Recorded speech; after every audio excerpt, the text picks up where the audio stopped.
요나서는 우리들에게 특별히 다음과 같은 믿음의 공식을 보여줍니다. 인간에게 어떤 주어진 조건, 상황이 있습니다. 그 상황에 대한 우리 인간의 반응이 있게 되는 것이죠. 그리고 그 반응이 있은 후에 나타나는 하나님의 응답입니다. 이런 구도가 형성되는 것이죠. 상황이 있고 우리들의 반응이 있고 그리고 하나님께서 응답하시고, 믿음으로 하는 반응 속에는 하나님의 응답은 하나님의 능력으로 나타남을 보여주고 있습니다. 하나님께서 일찍이 요나에게 니느웨로 가서 그 성이 멸망할 것을 선포하라고 이 요나에게 말씀하셨습니다. 그런데 하나님의 명령을 거부하고 엉뚱한 짓을 하던 요나는 바닷물에 빠지게 되었고, 그리고 물고기 뱃속에 들어가는 신세가 되게 됩니다. 그 과정을 통해서 다시 요나는 살아나게 되죠.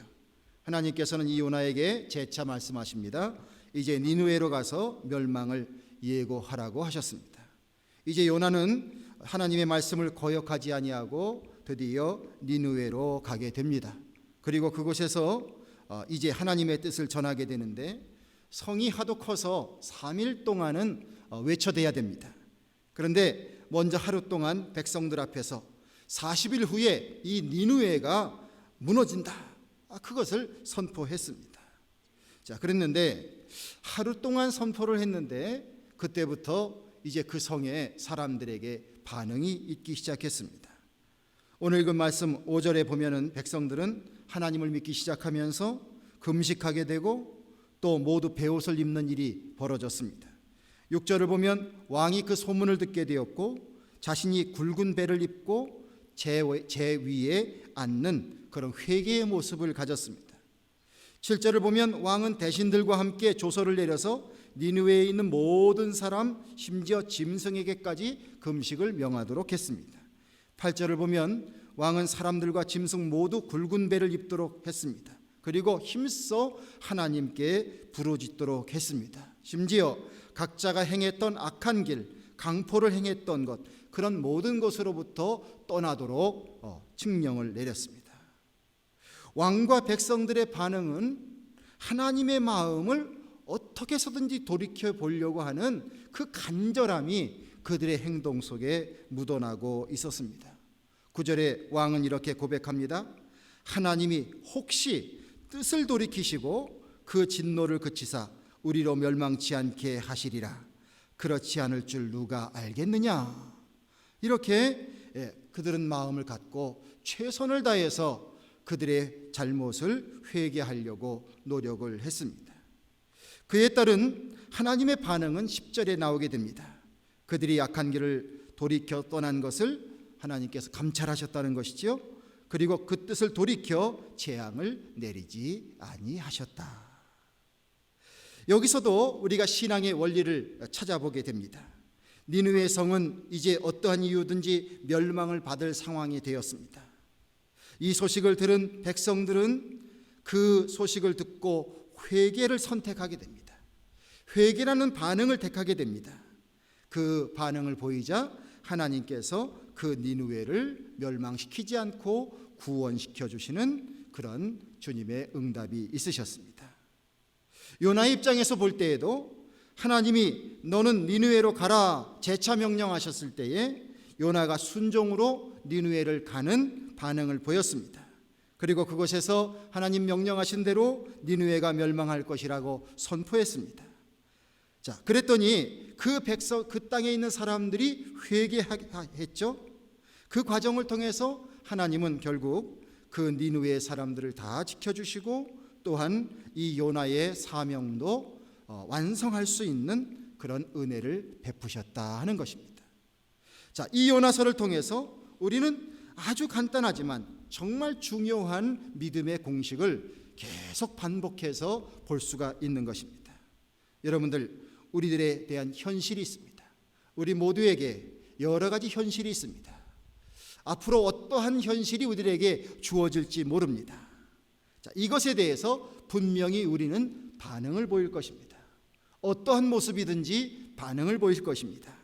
그런데 이 요나서에 있는 교훈을 보면 믿음의 반응을 보인 자에게 하나님이 역사하신다는 것입니다. 선한 분으로 역사하신다는 것입니다. 구원의 은총을 베풀어 주시는 분으로 역사하신다는 것입니다. 이 믿음의 공식을 여러분들 마음속에 잘 간직하시고 살아가는 우리 모두가 되기를 간절히 축원을 드립니다. 그런데 요나서 4장에 보면 요나가 성을 내고 있어요. 요나로서는 하나님의 명령을 잘 완수해서 선지자로서 임무를 충실히 감당했고 또 그 사명을 감당한 결과가 참 좋았기 때문에 요나는 기뻐해야 될 듯 했습니다. 그런데 성경의 표현을 보면 요나가 심히 싫어하고 노했다 이렇게 말하고 있습니다. 그러면서 불평을 쏟아놓는데 이런 불평을 쏟아놓습니다. 여호와여 원컨대 이제 내 생명을 취하소서. 사는 것보다 죽는 것이 내게 나으니이다. 여러분들 이해가 안 됩니다. 지금 정말 좋은 일이 벌어졌습니다. 한 성이 다 멸망당할 것인데 그 성의 사람들이 구원받았습니다. 이 사명을 위해서 이 요나가 쓰임을 받았습니다. 그러면 막 자랑하고 뻐겨야 될 것 같아요. 그런데 요나의 입에서는 막 불평이 쏟아져 나오는 겁니다. 차라리 죽는 것이 낫습니다. 여러분들 이런 희한한 경우가 다 있습니까? 마치 요나의 표현은 생명을 주신 하나님 앞에서 오만불손한 행동을 하고 있는 것입니다. 육신적으로 만약에 자녀가 부모에 대해서 아버지, 어머니 왜 날 낳으셨어요? 차라리 제가 죽는 게 낫습니다. 만약에 이런 표현을 한다면 그 이야기를 듣는 부모의 마음이 얼마나 무너지겠습니까? 하나님 앞에서 하지 못할 이야기를 요나는 불평으로 쏟아놓고 있습니다.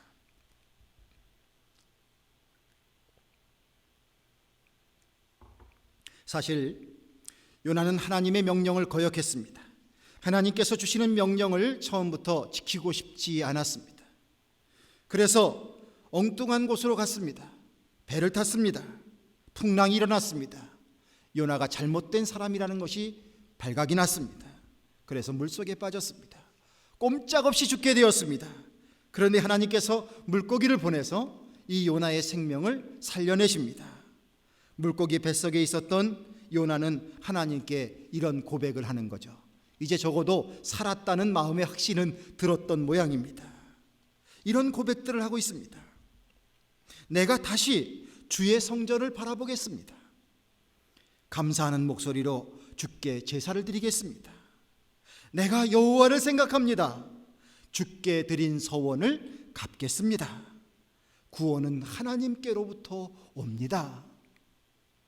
물고기 뱃속에서 하나님께 철저하게 이렇게 여호와께 구원받았음을 감사하면서 새로운 결단과 각오를 했던 요나였습니다. 그런데 어쩐 일입니까? 하나님 앞에서 입에 담지 못할 불평을 늘어놓고 있습니다. 여러분들 요나가 보여주는 이 장면은 우리 인간 누구나가 간직하고 있는 연약함의 한 부분을 적나라하게 드러내주고 있는 부분입니다. 4장 3절에서 요나가 이렇게 변명을 합니다. 주께서는 은혜로우시며 자비로우시며 노하기를 더디하시며 인애가 크사 뜻을 돌이켜 재앙을 내리지 아니하시는 하나님이신 줄 내가 알았습니다. 하나님 진작 내가 이럴 줄 알았습니다. 하나님이라는 분이요 그 백성들을 그렇게 멸망시키실 분이 아니십니다. 근데 저만 고생시킨 거 아닙니까? 소위 이런 식이 아니겠어요? 그런데 하나님이 니느웨의 멸망을 선포하라 하심은 당연히 회개의 기회를 주시기 위한 하나님의 지극한 사랑의 배려입니다. 그들을 멸망시킬 목적이 가장 우선적이었다면 거기에 왜 요나를 보내려고 하셨겠습니까? 그런데 요나는 하나님의 마음을 아랑곳하지 아니하고 자기 기분대로 이 좋은 일 뒤에도 그 좋은 일을 망가뜨리는 망각된 행동을 하고 있습니다. 이 요나의 이 모습 속에 주님은 말씀하십니다. 너희의 속냄이 어찌미냐? 너희의 속냄이 어찌미냐? 하나님께서 반문하고 계십니다.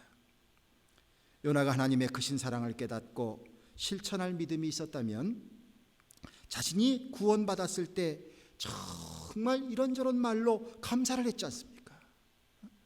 주님 앞에 내가 앞으로 잘할게요 이렇게 말까지 했지 않습니까? 그렇게 말했던 것처럼 나 같은 사람도 하나님을 거역해서 바다에 빠졌다가 물고기 뱃속에 들어갔다가 나도 이렇게 살아났는데 저 니느웨 사람들 다 죽을 뻔했는데 구원받았으니 너무너무 기쁜 일이다 그러면서 정말 좋아했어야 될 것입니다. 그런데 그렇게 하질 못했습니다. 하나님 가지고 계신 마음과 자신의 마음이 조화를 이루는데 실패한 인생을 살게 되었습니다. 여러분, 하나님의 마음은 무슨 마음일까요? 요나서를 통해서 우리는 하나님의 마음이 용서의 마음인 것을 금세 깨닫게 됩니다. 우리가 생각하는 아버지의 마음 그 자체십니다. 하나님은 우리의 잘못을 깨닫게 해주시고 용서해 주시려고 기다리는 주님의 모습을 보여주고 계셨습니다.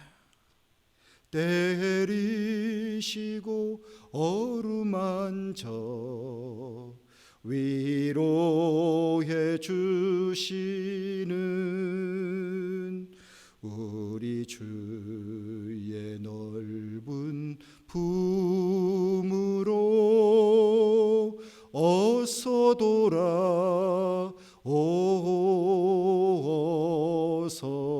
돌아오소. 할렐루야. 우리가 다 잘되길 원하시는 것이 아버지의 마음입니다. 잘못됐을 때 마음은 너무나 아프지만 때로는 매를 들어서라도 다시 되돌이키기를 바라시는 것이 아버지의 마음입니다. 그리고 묵묵히 기다리시는 것이 아버지의 마음입니다. 이 마음 하나님의 마음으로서 보여주고 계신 것이지요. 그런데 요나는 그 아버지의 마음 읽는 것을 실패했습니다. 우리는 하나님의 자녀이면서도 그리스도인으로 살길 결심했으면서도 하나님의 끝없는 은총과 구원의 은혜를 체험하면서 살아가는 사람일진데도 우리도 이 아버지의 마음을 간직하는데 실패할 때가 참 많이 있습니다. 요나처럼 우리도 남이 좀 잘 되면 배 아프지 않습니까? 잘 되는 꼴 보기가 쉽지 않아요. 일본이 잘 되는 소식을 들으면 그냥 무조건 배가 아프고요. 또 내가 아는 사람이 나보다 못해 보이는 사람이 더 잘 되면 속상하고요. 그래서 오죽하면 사촌이 땅을 샀느냐 배 아프면 이렇게 우리가 물어보지 않습니까? 부인들은 동창회 나갔다 오면 남편 바가지 긁는 것이 일수고요. 아이들은 자기 형제자매들이 상을 받거나 선물을 받으면 질투심이 생깁니다. 하물며 꼴 보기 싫은 사람이 잘 되는 모습을 보게 되면 참을 수가 없는 것이지요. 막 화가 치밀어 오릅니다. 어떻게 이럴 수가 있는가? 원망하고 불평하게 됩니다. 성경에도 많은 인물들이 그런 모습을 보여주고 있습니다. 가인도 제사를 드렸고 아벨도 제사를 드렸습니다. 각자 자기가 하나님 앞에 제사를 드린 것입니다. 그런데 하나님께서는 아벨의 제사는 받으셨고 가인의 제사를 받지 않으셨습니다. 자, 가인의 제사를 받지 않으신 것에 문제가 아벨에게 있습니까? 그렇지 않죠? 전혀 아벨과는 상관이 없습니다. 그런데 자신의 제사는 받아들여지지 아니하고 아벨의 제사만 받아들여졌다는 것 때문에 아벨을 죽입니다. 이런 말도 안 되는 사건이 어디 있습니까? 야곱에게 레아와 라헬 두 아내가 있었습니다. 야곱의 사랑을 더 많이 받는 것은 라헬이었습니다. 그러나 하나님께서 레아에게 먼저 태의 문을 열어주셨습니다. 그래서 아들 넷을 낳았습니다. 라헬이 참을 수가 없죠. 그냥 투기심이 얼마나 일어났는지 모릅니다. 그러니까 애꿎은 야곱을 붙잡고서 나로 자식을 낳게 하라. 그렇지 않으면 내가 죽어버리겠다고 그렇게 얘기를 합니다. 라헬을 사랑하는 야곱의 마음이 어떻겠습니까? 무너지겠죠. 자기로서는 당장 안 되니까 자기의 몸종 비라를 통해서 단과 납달리를 얻게 합니다. 그리고서 납달리라는 이름을 지었는데 그 납달리라는 이름이 바로 뭐냐면 내가 형과 크게 경쟁하여 이겼다. 자기 자식의 이름을 그렇게 지은 것입니다. 물론 몸종에서 난 자식이지만 그런 사건도 있었습니다. 탕자의 비유를 보게 됩니다. 방탕하다가 돌아온 동생, 그를 맞이해 주는 그 아버지의 모습, 동생도 믿고 아버지도 밉습니다. 다 미운 거예요. 다시 돌아온 동생, 죽었던 줄로 알았던 동생, 소식이 끊겼던 동생. 그런데 이 형의 마음에는 온통 미움의 마음밖에는 없었습니다. 예수님께서 하신 포도원의 비유가 있습니다. 어떤 사람은 아침 일찍 포도원에 가서 일을 했습니다. 점심때 일을 하러 온 사람도 있습니다. 저녁 때 일을 하러 온 사람도 있습니다. 계약은 1대1인 것이죠. 나중에 같은 품삯을 받은 것을 보고 먼저 일하러 왔던 자가 크게 불평을 했다라는 말도 있습니다. 마리아와 마르다, 예수님을 잘 보필한 귀한 가정입니다. 그런데 마리아는 예수님과 함께 하면서 예수님이 하시는 그 말씀을 듣는 일을 택했습니다.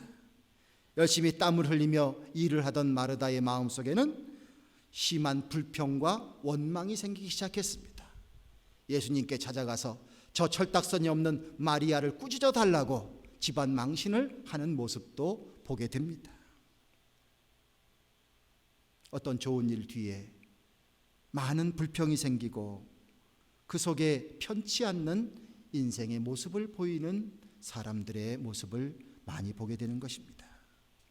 이 모든 것이 질투심이죠. 질투심은 비교의식이 있을 때 강하게 드러나게 됩니다. 경쟁의식이 있을 때 아주 잘 드러나게 됩니다. 열등의식이 있을 때 아주 두드러지게 드러나게 됩니다. 이 모든 것들, 비교의식, 경쟁의식, 열등의식, 이 모든 것이 우리들의 자아상을 굉장히 부정적으로 만들어줍니다. 그래서 남의 잘 되는 것을 너그럽게 볼 수가 없습니다. 요나가 왜 그렇게 땡깡을 부리고 하나님을 속썩이고 하나님 앞에서 하지 말아야 될 말까지 했는가? 분명한 이유는 있습니다. 니느웨라고 하는 성은요, 아수르의 수도입니다. 아수르는 역사적으로 볼 때에 북이스라엘을 멸망시킨 나라예요. 늘 이 아수르라는 존재가 이스라엘 사람들에게는 눈의 가시처럼, 마치 블레셋이 그들에게 늘 그 하나의 눈의 가시처럼 역할을 했던 것처럼 이 아수르에 대한 부분도 그런 것이 있습니다. 민족적 비교의식, 경쟁의식, 열등의식, 피해의식, 이런 것들이 이 요나의 마음 속에도 한 이스라엘 사람으로서 떨쳐버리지 못하고 있었다는 것입니다. 하나님, 우리를 그렇게 괴롭히는 저 사람들 저거 다 멸망시키셔야지 왜 하나님 저 백성을 살려주신다고 합니까? 요나의 견해로서는 이해가 안 되는 것입니다. 당했던 것, 비교했을 때 뭔가 부족했던 것, 뭐 이런 것들을 자꾸 생각을 하니까 그 아수르에 대한 너그러운 마음이 있을 수가 없었던 것이지요. 그들에게 회복의 기회를 주시는 하나님까지도 못마땅하게 여기는 그런 마음을 가졌습니다. 우리의 삶 속에도 종종 그런 것들을 보게 됩니다. 아이가 새로 태어나게 되면 부모님은 새로 태어난 아기에 대해서 보호하는 마음이 굉장히 크실 겁니다. 관심도 당연히 집중하게 되어 있고요. 그래서 혹시라도 주변에 큰아이가 어떻게 어리숙하니까 또 이게 어설프니까 새로 태어난 아기에 대해서 해코지하는 모습이 있을까 봐 굉장히 보호하는 그 본능이 작용되십니다. 자, 큰아이는 마음속에 사랑이 자기에게서 떠나간다고 생각을 하죠. 자기도 살아서 움직이는 인형이 있으니까 좋긴 한데, 그러니까 재밌긴 한데, 그러나 사랑이 뺏기는 것에 대한 또 두려움이 있습니다. 부모가 볼 때에는 동생을 사랑하는 듯하지만 보지 않을 때에는 꼬집기도 하고 올라타기도 하고 다 그런 과정을 거치는 거죠. 그 마음이 있습니다. 교회는 어떻습니까? 교회 새 가족이 오게 됩니다. 뭐 제가 됐든지 누가 됐든지 새 가족에 대한 관심을 갖고 정성을 쏟는 것은 당연한 것입니다. 왜냐하면 새로운 환경에 적응해야 하고 때로는 신앙적으로 양육해야 될 필요가 있기 때문입니다. 그런데 그것을 뻔히 알면서도 사람 한 구석 마음속에 왜 나에 대한 관심은 그렇게 있지 않는가라는 마음이 싹트기 시작합니다. 결국 이것이 커지게 되면 평화로운 교회의 모습이 될 수 없는 것이지요. 요나가 바람직한 신앙인이라면 자기를 구원해 준 하나님의 은혜가 크고 놀랍고 자유롭듯이 하나님은 한 영혼이라도 더 구원하시려고 하는 분이시기 때문에 하나님께서 이렇게 생명을 구원해 주시는 은혜가 너무나 기쁘고 감사한 일이요, 자기가 그런 일에 쓰임 받았다는 것에 대해서 기뻐해야 할 것입니다. 하나님에 대해서 하나님 역시 하나님이시군요. 하나님의 품성은 역시 대단하시군요. 저의 안목으로는 도저히 받아들일 수 없는 일이지만 하나님께서는 나의 원수된 자까지도 품으시는 분이시군요. 하나님 역시 대단하십니다. 하나님을 존경하는 마음을 가졌어야 할 것입니다. 잔뜩 심술을 부리는 요나에게 하나님은 자상한 방법으로 교훈해 주고 계십니다. 실물 교육을 하고 계신 것이죠.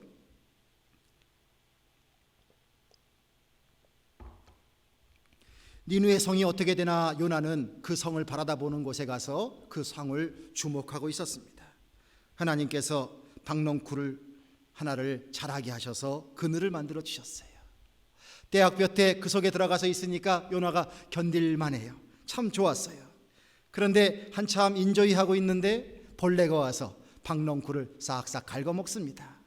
그늘이 없어지게 되죠. 그나마 동풍이 불어서 바람이 아주 뜨거운 바람이 붑니다. 아마 오늘보다 더 더웠겠죠.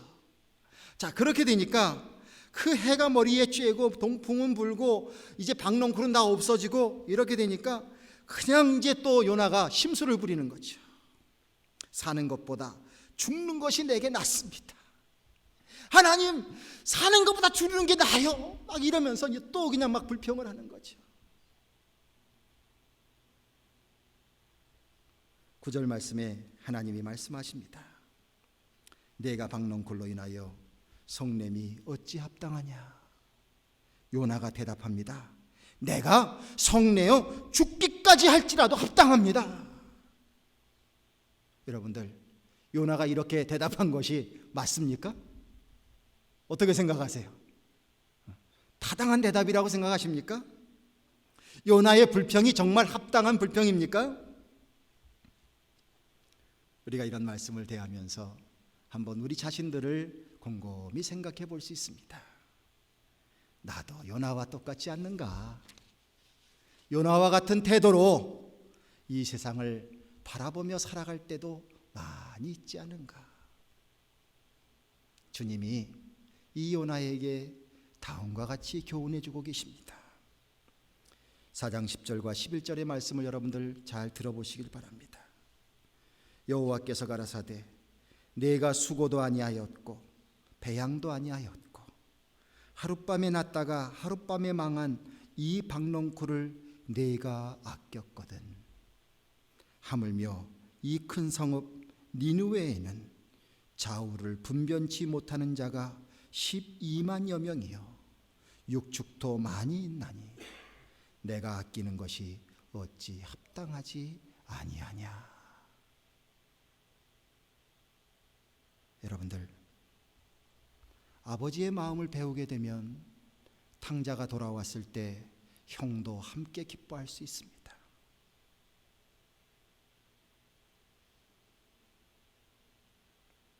죽은 줄 알았던 자식이 돌아왔을 때 그것을 기뻐하는 아버지에 대해서 불만을 품고 있는 그 형의 모습을 보면서 그 아버지의 할 수 있는 말이 무엇이겠습니까?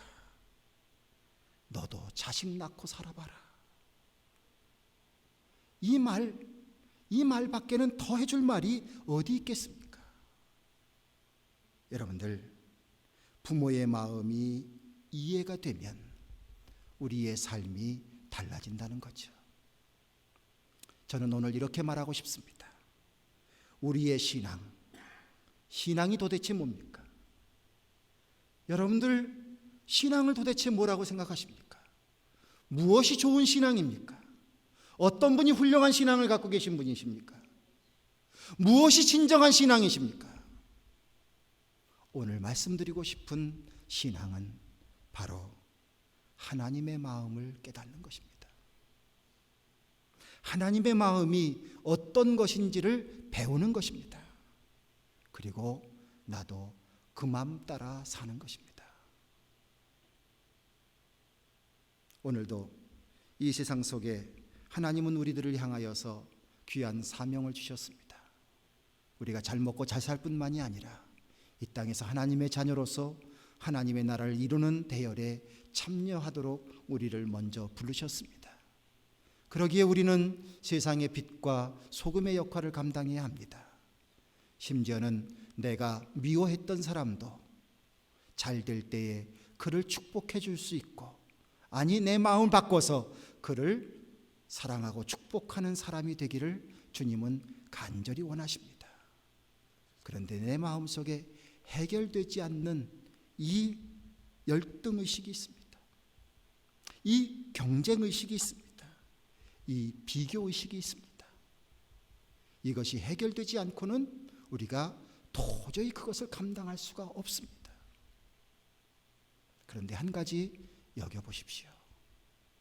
물고기 뱃속에서 요나를 살려주신 그 하나님의 사랑은 바로 우리들에게도 임했습니다. 독생자를 주시면서까지 우리를 구원해 주시는 하나님의 사랑이 이미 우리들에게 풍성하게 주어졌습니다. 어떤 사람이 내 육신의 부모를 자랑한다고 할지라도 나도 거기에 열등의식을 가지고 뭔가 모자란 것 같아서 마음 조아릴 것이 아니라, 독생자를 주시면서까지 나를 살려주신 하나님이 내 아버지 되어 주십니다. 우리가 자랑하기로 치면 이것보다 더 대단한 나의 아버지가 어디 계십니까? 여러분들, 그 하나님의 사랑이 우리들 안에 와 있습니다. 그러므로 믿으셔야 돼요. 하나님의 사랑을 믿고 하나님이 내 아버지 되신 것을 믿고 세상적으로 가지고 있는 비교의식, 열등의식, 다 이런 것들을 믿음 안에서 다 치료받게 되시기를 주님의 이름으로 간절히 축원드립니다. 그리고 주님의 사랑으로 우리가 품어내야죠.